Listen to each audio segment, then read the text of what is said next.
ఇంత దగ్గర నుండి ఇప్పుడు ఇలా జరగలేదు కదా, ఇది ఎలా సాధ్యమవుతుంది?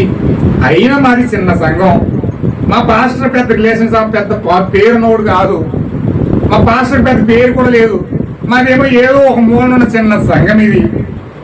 ఏమండి, మరి ఇలాంటి మాకు జరగడం ఏంటి? ఇలాంటి పెద్ద పెద్ద విషయాలు యెరూషలేము సంఘంలో జరగాలి. అన్న కూతురు ఉంది, కైపా కూతురు ఉంది, ప్రధాన యాజకుడు కూతురు ఉన్నారు.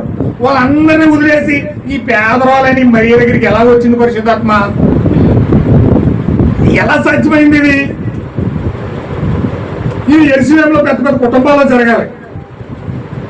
ఏ కైపా కూతురు గర్భవతి అవ్వాలి, పెద్ద పెద్ద ప్రధాన యాజకుడు కుమార్తెలు పెద్ద అవ్వాలి.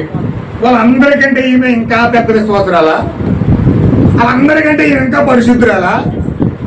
వాళ్ళందరికంటే ఎక్కువ రిలేషన్ ఈవిడికి ఉందా? వాళ్ళందరికంటే ఎక్కువ వాక్యం ఈవిడికి తెలుసా? ఇలాగ ఆలోచిస్తున్నాడు దేశం. హల్లెలూయా.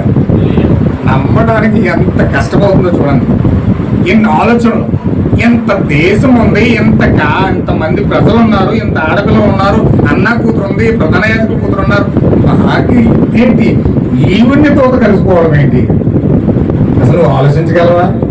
ఇన్ని పెద్ద పెద్ద సంఘాలు లేవు. సంఘర్ సంఘం, జాన్ వెస్లీ గారి సంఘం లేదు, లేకపోతే పెద్ద పెద్ద దినకరణ్ గారి సంఘం లేదు, పీడి సుందరరావు గారి సంఘం లేదు.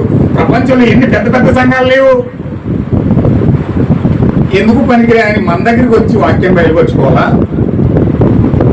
ఏమండి, మూలలో ఉండి చిన్న చిన్న భక్తి చేసుకుని మనకి దేవుడు బయలుపరుచుకోవాలా? ఏంటిది? అంత పెద్ద పెద్ద పెద్ద సంఘాలు విడిచిపెట్టి, అంత పెద్ద పెద్ద క్రమాలు విడిచిపెట్టి, పేరు ఉంది నా బిషప్లు విడిచిపెట్టి దేవుడు మూలన్న చిన్న వధువు దగ్గరికి దేవుడు రావాలా?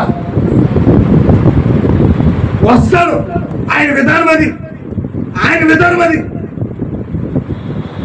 పెద్ద పెద్ద విషయాలు విడిచిపెట్టి వివేకులను, జ్ఞానులను మరుగు చేసి దేవుడు పసిపాలుడుగా బయలుపరుచుకుంటాడు. హల్లెలూయా.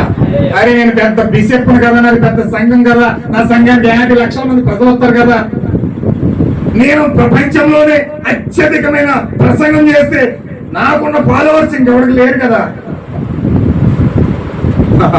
చాలా మంది అనుకుంటారు ప్రజలు అలాగా. కానీ దేవుడు ఒక చిన్న సామాన్యమైన వధువు దగ్గరికి వెళ్తా ఉంటాడు. ఆలోచించి ఆ విశ్వాసి ఆ యొక్క యేసేపు ఎలాగ ఆలోచిస్తున్నాడంటే, దేశంలో ఎంతమంది ఆడపిల్లలు ఉండగా, పెద్ద పెద్ద ప్రధానమంత్రి ఆ ప్రధాన కూతురు ఉండగా, ప్రధాన యాజకుడు కూతురు